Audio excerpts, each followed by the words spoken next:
जो भगवान चौथे अध्याय के 20वें श्लोक में कहते हैं, त्यक्त्वा कर्म फलासंगम नित्य तृप्तो निराश्रय कर्मण्य अभिप्रवृत्तोऽपि नैव किंचित करोति सः।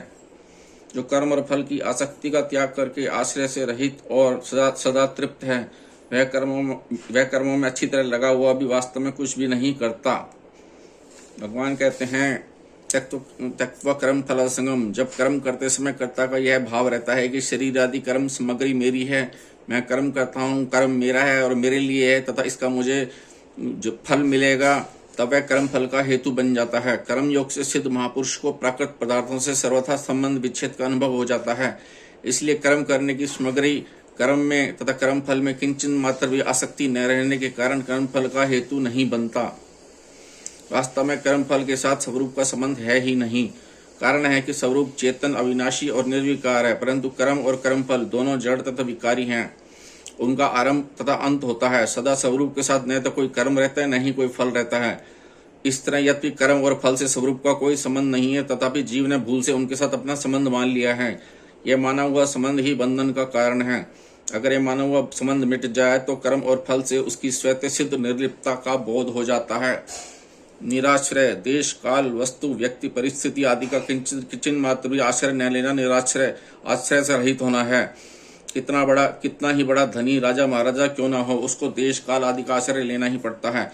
परंतु कर्मयोग से सिद्ध महापुरुष देश काल आदि का कोई आश्रय नहीं मानता। आश्रय मिले या ना मिले इसका उसे किंचित मात्र भी परवाह नहीं होती, इसलिए वह निराश्रय होता है, नित्य तृप्त। जीव आत्मा परमात्मा का सनातन अंश होने से सत स्वरूप है, सत का कभी अभाव नहीं होता।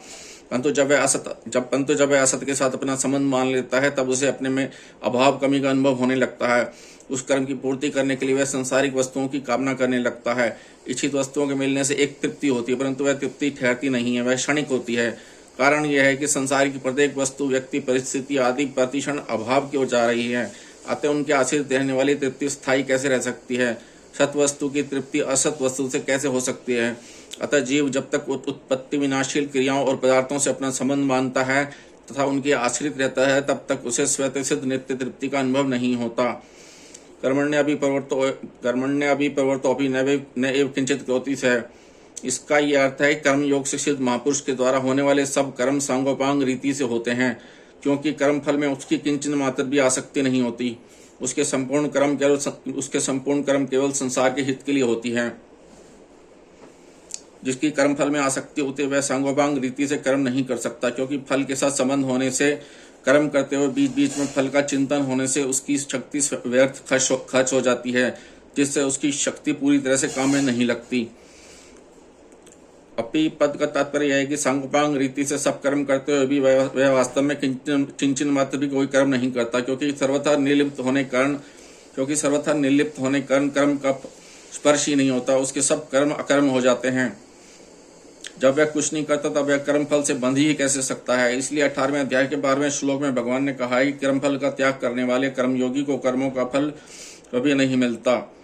प्रकृति निरंतर क्रियाशील है, अतः जब तक प्रकृति के गुणों के साथ क्रिया और पदार्थ के साथ संबंध है, तब तक कर्म न करते हुए भी मनुष्य कर्मों के साथ संबंध हो जाता है।